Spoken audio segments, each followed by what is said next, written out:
সিরাজগঞ্জে আর্থিক অনুদানের চেক ও নতুন ভাতা বহি বিতরণ। সিরাজগঞ্জ থেকে তুষার আহমেদের তথ্যে বিস্তারিত।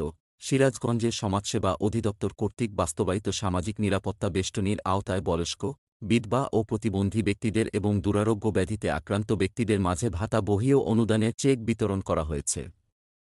রবিবার ২ মে সকালে সিরাজগঞ্জ সদর উপজেলা পরিষদের হলরুমে উপজেলা প্রশাসন ও উপজেলা সমাজসেবা কার্যালয় সিরাজগঞ্জের আয়োজনে বয়স্ক, বিধবা ও প্রতিবন্ধী ব্যক্তিদের এবং দুরারোগ্য ব্যাধিতে আক্রান্ত ব্যক্তিদের মাঝে ভাতা বহি ও অনুদানের চেক বিতরণ অনুষ্ঠানে সভাপতিত্ব করেন সিরাজগঞ্জ সদর উপজেলা নির্বাহী অফিসার মো. মনোয়ার হোসেনের সভাপতিত্বে শুরুতে স্বাগত বক্তব্য রাখেন সিরাজগঞ্জ সদর উপজেলা সমাজসেবা কার্যালয়ের কর্মকর্তা মো. সোহেল রানা। অনুষ্ঠানে প্রধান অতিথি হিসেবে উপস্থিত থেকে গরিব, অসহায় ও দুস্থ cancer, kidney, liver cirrhosis, stroke, প্যারালাইজার, জন্মগত হৃদরোগ ও থ্যালাসেমিয়ায় আক্রান্ত রোগীদের চিকিৎসা সহায়তা বাবদ আর্থিক অনুদানের চেক হাতে তুলে দেন সিরাজগঞ্জ সদর ও কামারখন্দ ২ আসনের জাতীয় সংসদ সদস্য ড. জান্নাত আরা হেনরি।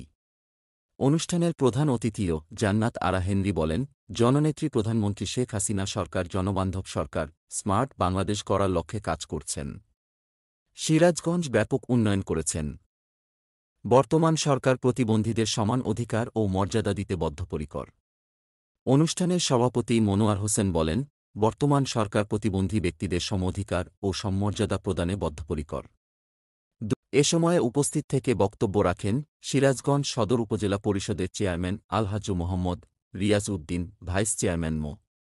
জামাত আলী মুন্সি, মহিলা ভাইস চেয়ারম্যান নূরে ফাতিমা, জেলা আওয়ামী লীগের সদস্য বীর মুক্তিযোদ্ধা মিজানুর রহমান দুদু, জেলা মৎস্যজীবী লীগের সভাপতি টিঙ্কু ৮ নং কাওয়াকোলা ইউনিয়ন পরিষদের তরুণ চেয়ারম্যান মো. জিয়াউর রহমান জিয়া মুন্সি, ৪ নং শিয়ালকোল ইউনিয়ন পরিষদের চেয়ারম্যান মো. সেলিম রেজা, খোকসাবাড়ি ইউনিয়ন পরিষদের চেয়ারম্যান আব্দুর রশিদ মোল্লা, মেছরা ইউনিয়ন পরিষদের চেয়ারম্যান মো. আব্দুল মজিদ।